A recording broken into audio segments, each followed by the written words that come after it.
আমার নবীর কলিজার টুকরা মেয়ে উম্মে কুলসুম রাদিয়াল্লাহু তাআলা আনহা, ইনি যদি আপন বোন ফাতেমাকে গরিব হওয়ার কারণে দাওয়াত না দিয়ে থাকেন, তাহলে এটা নবী পরিবারের উপর, নবীর সন্তান, নবীর মেয়ে সন্তান উম্মে কুলসুমের উপর কত বড় একটা অপবাদ, কত বড় ধরনের একটা আঘাত। কারণ এটা অন্তরের রূপ, অহংকার। অহংকারের কারণে মানুষকে ছোট করে দেখে, অহংকারের কারণে মানুষকে হেয় চোখে দেখে, অহংকারের কারণে মানুষ গীবত করে শিকায়াত করে। অতএব যদি উম্মে কুলসুম ফাতেমা রাদিয়াল্লাহু তাআলা আনহাকে দাওয়াত না করে থাকেন, তাহলে এই দাওয়াত না করাটা তার অন্তরের রূপ, অহংকার। আর অহংকার একমাত্র আল্লাহ পাকের মানায়। আল্লাহ পাক রব্বুল আলামিন বলেন, আত-তাকাব্বুরু রিদাই, অহংকার শুধু আমি আল্লাহর পোশাক, এটা অন্য কারো মানায় না। মানুষের পক্ষে অহংকার করা সাজে না, অহংকার একমাত্র আল্লাহ পাকেরই মানায়। অতএব আমার নবী, মায়ার নবী, রহমতের নবীর রক্ত যে উম্মে কুলসুমের গায়ে, সে উম্মে কুলসুম রাদিয়াল্লাহু তাআলা আনহার কলিজায় এত বড় অহংকার। এই অপবাদ যারা দেয় এরা কখনো ইসলামের বন্ধু নয়, এরা অবশ্যই ইসলামের দুশমন এবং আল্লাহর নবীর পরিবারের ইজ্জত নষ্ট করাই এদের উদ্দেশ্য। এ আল্লাহর গোলাম, খেয়াল করে মনোযোগ দিয়ে শুনে যুবক, একটা জিনিস খেয়াল রাখতে হবে, কোরআন হাদিসের ভিতরে যদি সহি কোনো ঘটনা পাই তো ভালো, যদি না পাই বলতে পারবো। কিন্তু খেয়াল রাখতে হবে, যদি কোরআন হাদিসের ভিতরে ঘটনা না থাকে, ইসরাইলি রিওয়ায়াত হয়, তবে খেয়াল রাখার শর্ত সেই ঘটনার দ্বারা যেন ইসলামের কোনো ক্ষতি না হয়, সাহাবায়ে কেরামের ইজ্জতে যেন আঘাত না হয়, নবীজির শান মান, আল্লাহর নবীর পরিবারের উপরে যেন আক্রমণ না হয়। এমন কোনো ঘটনা যেই ঘটনা শুনলে পরে, বললে পরে আকীদার সমস্যা আসতে পারে, আমাদের ইসলামের ক্ষতি হতে পারে, এমন যদি ঘটনা, এমন কোনো ঘটনা যেই ঘটনার দ্বারা ইসলামের ক্ষতি, কোরআন হাদিসের কোনো সাংঘর্ষিক হয়, তাহলে এটা বলাও নিষেধ, শোনাও নিষেধ। অতএব আমি আপনাদেরকে বলবো, যে ঘটনাটা জারি গানের মধ্যে বারবার বলা হয়,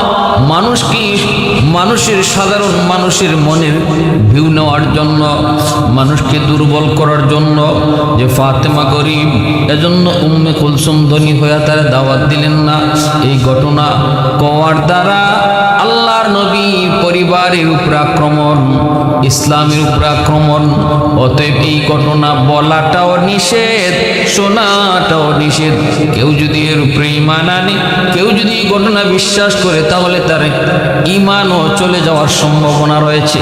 এজন্য আমি আপনাদেরকে বলি, একটু খেয়াল করে মনোযোগ দিয়ে শুনবেন। আমার নবী, মায়ার নবী, রহমতের নবীর মেয়ে খাতুনে জান্নাত ফাতেমা রাদিয়াল্লাহু তাআলা আনহা, যদিও তিনি গরিব, আলীর গরিব, যদিও তিনি আলী রাদিয়াল্লাহু তাআলা আনহুর স্ত্রী, কিন্তু সম্মান আর মর্যাদা আল্লাহর কাছে কি পরিমাণ! আল্লাহ পাক জান্নাতের সকল মহিলাদের সরদারিনী তারে বানাইছেন, তারে দাওয়াত করে খাওয়ানোর জন্য। কত ইহুদিরা পর্যন্ত পাগল, কত মানুষ তারে নেওয়ার জন্য, ঘরে একটু নেওয়ার জন্য, তারে একটু দেখার জন্য, তার একটু কদম পাওয়ার জন্য কত মানুষ আকুল আবেদন করে। এক ইহুদির মেয়ের সাথে ফাতুনে জান্নাত, এক ইহুদি মেয়ের সাথে খাতুনে জান্নাত ফাতেমা রাদিয়াল্লাহু তাআলা আনহার বন্ধুত্ব ছিল। ইহুদি মেয়েটা ছিল খাতুনে জান্নাতের বান্ধবী। বান্ধবীর বিয়ের তারিখ ধার্য হলো। বান্ধবীর বাবা ইহুদি, অনেক ধন সম্পদের মালিক। বান্ধবী সাফ সাফ জানাই দিতেছে, বাবা আমি বিয়ে বসবো, কিন্তু বিয়ের অনুষ্ঠানে আমার বান্ধবী ফাতেমা আসতে হবে। আমার ফাতেমা যদি, বান্ধবী ফাতেমা যদি বিয়ের অনুষ্ঠানে না আসে, আমি বিয়েতে রাজি নাই। ইহুদি লোকটায় তখন বলতেছে, মা ফাতেমা কি? কয়েক কুরাইশ বংশের মেয়ে, বাবার নাম মোহাম্মদ, দাদার নাম আব্দুল্লাহ। তখনই ইহুদি কইতেছে, মানে আমি তো ভিভিআইপি সম্পদশালী ধনী লোকদেরকে শুধু তোমার বিয়েতে দাওয়াত করেছি, কোনো গরিবকে এই বিয়ের অনুষ্ঠানে দাওয়াত দেই নাই। এদের বংশে কোনো রাজা বাদশাহ আছে কিনা একটু জানো, বাবা জমিদার নিয়ে একটু জানো, ধনী না গরিব একটু আগে আগে আমাকে বলো।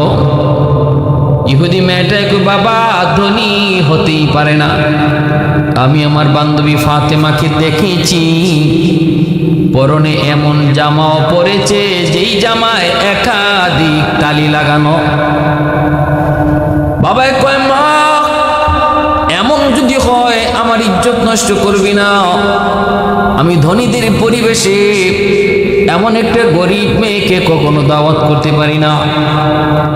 এমনি মেয়েটায় সাফ সাফ রাগ করে গুসা করে মাকে জানাই দিছে, মা গো খানা বন্ধ করলাম, যতক্ষণ পর্যন্ত আমার বান্ধবী ফাতেমা আমাদের বিয়ের অনুষ্ঠানে না আসবে এই বিয়েতে আমি রাজি না। শুধু রাজি না তা না, খানা বন্ধ করলাম আর খানাও খাবো না। সাথে সাথে মেয়েটার মা তার বাবাকে যায় জানাই দিছে, স্বামীরে কইতেছে, স্বামী গো বিয়ে পরে আজকে 3 দিন হয়ে যায়, খবর রাখুনি মেয়ে খায় না। বিয়ে তো পরে, আগে মেয়েরে তো বাঁচাও, বাঁচাইতে যদি হয় দ্রুত দ্রুত করে মেয়ের বান্ধবী ফাতেমাকে আনাও, নতুবা কিন্তু মেয়ে খানা বন্ধ করে দিয়েছে।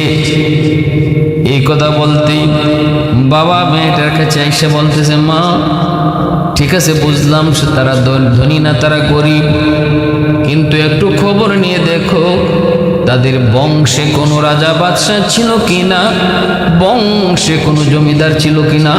যদি এমনটাও থাকে তাহলে বলা যাবে অমুক জমিদারের নাতিন। বর্তমানে নাই, কিন্তু এমন জমিদার ফ্যামিলির এমন হতেই পারে, একসময় খুব ধনী ছিল, জমিদার বংশ ছিল, বর্তমানে গরিব, এমনটা হওয়াটা স্বাভাবিক হতে পারে। আমি আমার ফ্রেন্ড সার্কেলকে কথাটা বলতে পারবো, যদিও তার পোশাক আশাক কম দামি, যদিও সবার সাথে তার পোশাক তার চালচলন মিলবে না, কারণ সে গরিব। প্রশ্ন করলেও বলবো যে আজ গরিব কিন্তু একদিন তারা খুব ধনী ছিল, জমিদারের বংশের। অতএব মা একটু খবর লো। বান্ধবী চিঠি লিখছে, ফাতেমা অত তারিখ আমার বিয়েতে তুমি যদি না আসো তাহলে আমি বিয়ে বসবো না, বিয়েতে আমি রাজি হব না।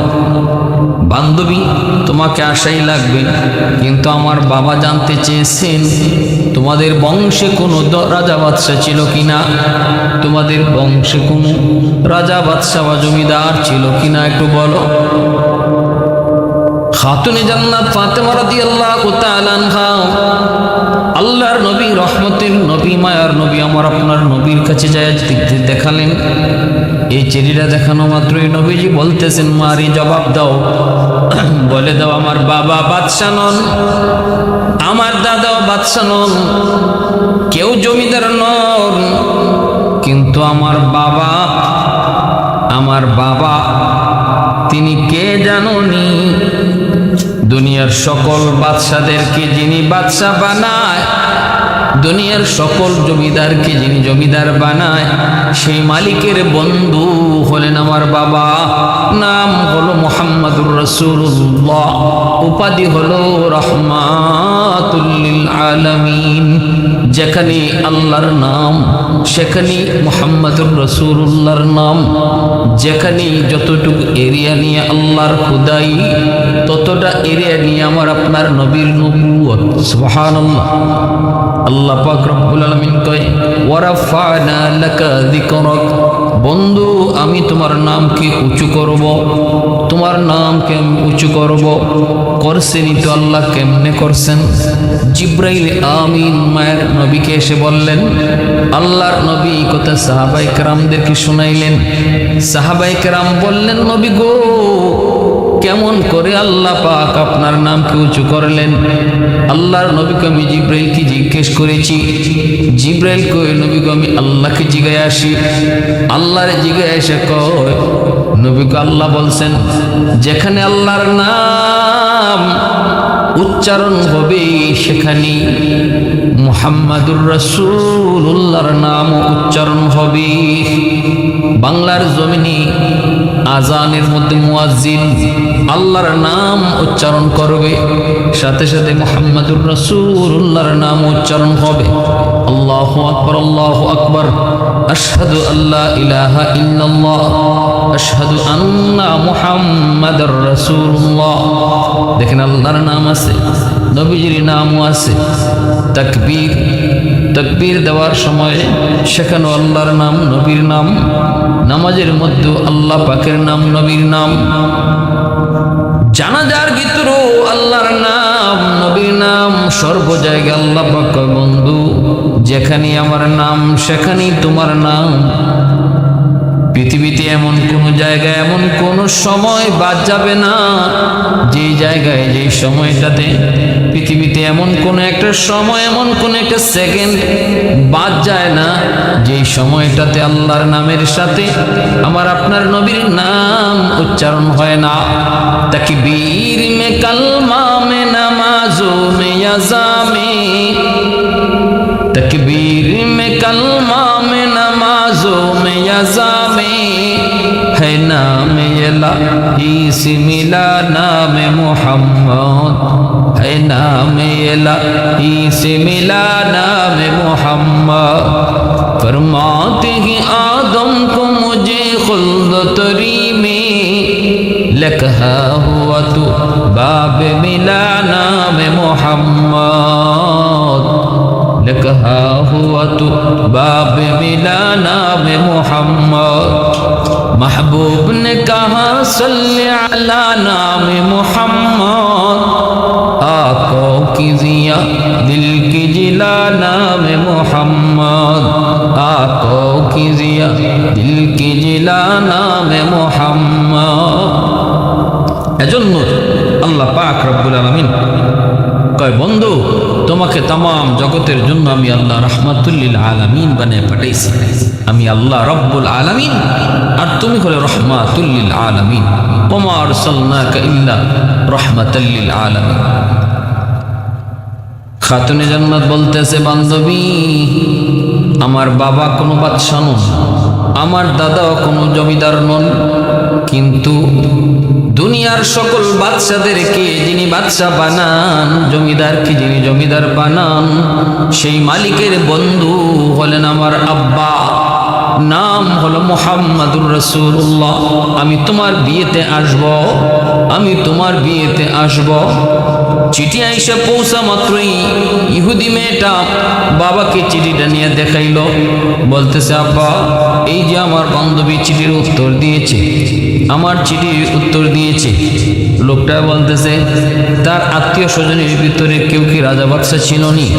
মেয়েটা এখন না গো বাবা, তার আত্মীয় স্বজন বাপ দাদা কেউ রাজা বাদশা বা জমিদার নাই। তাহলে কেমনে কি?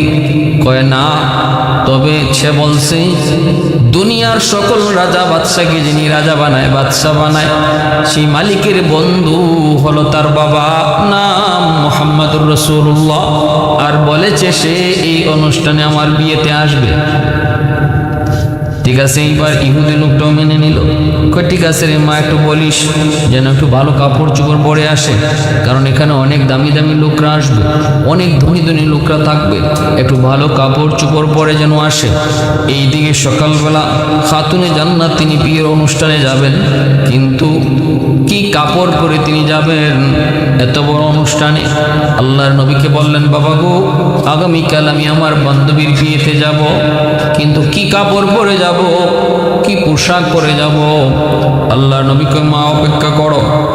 রাতের বেলায় আল্লাহ পাক রব্বুল আলামিন জিবরাইল আমিনকে বললেন জিবরাইল জান্নাতের ভিতরে ঢুকো, জান্নাতি অলংকার নিয়ে আর জান্নাতি পোশাক নিয়ে বাড়ি দুনিয়ার জমিনে যাও, বন্ধুর ঘরে যাও। আমার বন্ধুর মেয়ে ফাতেমা বান্ধবীর বিয়ের অনুষ্ঠানে যাবে। স্ট্যাটাস মিলে না, কাপড় কম দামি হলে এবার একটু কাপড় নিয়ে যাও, জান্নাতি কাপড়। ফাতেমা আগামীকাল বিয়ের অনুষ্ঠানে যাবে, বান্ধবী জান্নাতি পোশাক পরে, জান্নাতি অলংকার পরে। আল্লাহ নবী বলতেছে, ফাতেমা জিব্রাইল তোমার জন্য জান্নাতি পোশাক নিয়ে এসেছেন, জান্নাতি অলংকার তোমার জন্য নিয়ে এসেছেন, তোমার আগামীকালকে অনুষ্ঠানে যাবার জন্য। ফাতেমা সেই কাপড় নিয়ে সেজদায় পড়ে গেলেন, আল্লাহর শুকরিয়া আদায় করলেন। এত জান্নাতি দামি কাপড়, তাম দুনিয়ার সমস্ত ধন দৌলত যদি এক পাল্লায় রেখে দেওয়া হয়, জান্নাতি কাপড়ের, জান্নাতি পোশাকের একটা সুতার দামও হবে না। ভাইয়েরা বন্ধুরা জন্য বলছিলাম, যুবক খাতুনে জান্নাত ফাতেমা সেই জান্নাতি পোশাক পরে, জান্নাতি অলংকার পরে তিনি যখন সে বিয়ের অনুষ্ঠানে যায় ঢুকলেন, বিয়ে বাড়িতে যায় ঢুকলেন, অন্যান্য মহিলারা যারা ছিল, বান্ধবীরা যারা ছিল, তারা তো অবাক অপলোক নয়নে তাকায় রয়েছে। এত দামি পোশাক জীবনে তারা পরবে দূরের কথা, কেউ কোনোদিন দেখেও নাই। শুধু দামি পোশাক নয়, খাতুনে জান্নাত সেই বিয়ে বাড়িতে ঢোকা মাত্রই এমন এক সুঘ্রাণ, পুরা বাড়িটা মোহিত হয়ে গেল, পুরা বাড়িটা জান্নাতি সুঘ্রাণে মোহিত হয়ে পড়ল। সবাই এক নয়নে অপলক নয়নে ফাতেমার দিকে তাকায় রয়েছে, কোনো আওয়াজ নাই, শব্দ নাই। বান্ধবীর কাছে গেল, বান্ধবী রিসিভ করলো, বান্ধবী কাছে বসাইল। এবার বান্ধবী বলতেছে, ফাতেমা কিভাবে সবাই তাকায় রয়েছে একটু দেখো। আমারে সবাই জিজ্ঞেস করতেছে, এই সুঘ্রাণ তুমি কোত্থেকে আনছো? এটা তো দুনিয়ার কোনো সুঘ্রাণ মনে হয় না। আর এত দামি পোশাক কোন মার্কেট থেকে আনছো? এই দামি সুঘ্রাণ, এত সুমধুর, এত সুন্দর সুঘ্রাণ কোন মার্কেট থেকে আনছো? পোশাকটাই বা কোন মার্কেট থেকে আনছো? একটু তাড়াতাড়ি সবাইরে বলো। সবাই তো তাকায় রয়েছে। এই অবস্থায় খাতুনে জান্নাত বলতেছে, এটা দুনিয়ার কোনো মার্কেট নয়, এই পোশাকের মার্কেটের নাম হলো জান্নাত। কও কি বলে? এই সুগন্ধি পাওয়ার মার্কেটও দুনিয়ার কোনো মার্কেট নয়, এই সুগন্ধি পাওয়ার মার্কেটের নামও হলো জান্নাত, মার্কেটের নাম হলো জান্নাত। কই বুঝলাম, তাহলে এই মার্কেটে যাইতে হয় কোন রাস্তায়? কই রাস্তার নাম হলো সিরাত মুস্তাকিম। বুঝলাম, কেমনে যাইতে হয়, কোন গাড়ি দিয়ে যাইতে হয়? খাতুনে জান্নাত কই গাড়ির নাম হলো লা ইলাহা ইল্লাল্লাহু মুহাম্মাদুর রাসূলুল্লাহ। এই গাড়িতে না ওঠা পর্যন্ত এই জান্নাতে যাওয়া যায় না, ওই মার্কেটেও যাওয়া যায় না। মুহূর্তের ভিতরে বিয়ের অনুষ্ঠানে যতগুলি ইহুদি মহিলা ছিল সবাই কালেমা পড়ে মুসলমান হয়ে গেল। এজন্য রে ভাইরা, যুবক, अल्लाह पाक रब्बुल आमीन को यासीन से मौला ने कभी उनको पुकारा, यासीन से मौला ने कभी उनको पुकारा, हामीम कभी और कभी तौसीन इशारा। ये रमज है कुछ आशिक माशूक माबैन, समझाए जिन्हें खल्क में एक सरवर कौनैन, समझाए जिन्हें खल्क में एक सरवर कौनैन। তাহলে যেখানে ইহুদিরা পর্যন্ত ফাতেমার দাওয়াত চায়, ফাতেমার একটু শুভাগমন চায়, ফাতেমার একটু ধুলা, পায়ের ধুলা চায়, সেখানে ফাতেমা রাদিয়াল্লাহু তাআলা আনহার বোন উম্মে কুলসুম ধনী হওয়ার কারণে গরিব বোনকে দাওয়াত দেয় নাই, আর সব খাবার পাথর হয়ে গেছে, এই বইলে জারি গানে যে ঘটনা কোয়া হয় এটা সম্পূর্ণ ভুয়া। সম্পূর্ণ বানোয়াট, সম্পূর্ণ মিথ্যা। আলী রাদিয়াল্লাহু তাআলা আনহুর সাথে হযরত উসমান গনি রাদিয়াল্লাহু তাআলা আনহু কত সুসম্পর্ক ছিল, দুই ফ্যামিলির সাথে কত সুসম্পর্ক ছিল। আলী রাদিয়াল্লাহু তাআলা আনহু বিয়ে করতে পারেন না, খাতুনে জান্নাত ফাতেমা রাদিয়াল্লাহু তাআলা আনহাকে মোহর দিতে পারেন না, মোহর দেওয়ার মতো সামর্থ্য নাই। আল্লাহ নবী আলীর কাছে বিয়ে দিবেন, আলী প্রস্তাব পেশ, তিনি আকাঙ্ক্ষা পেশ করছেন, কিন্তু নবী বলতেছেন আলী তুমি আমার ফাতেমারে যে বিয়ে করবা মোহর আসেনি।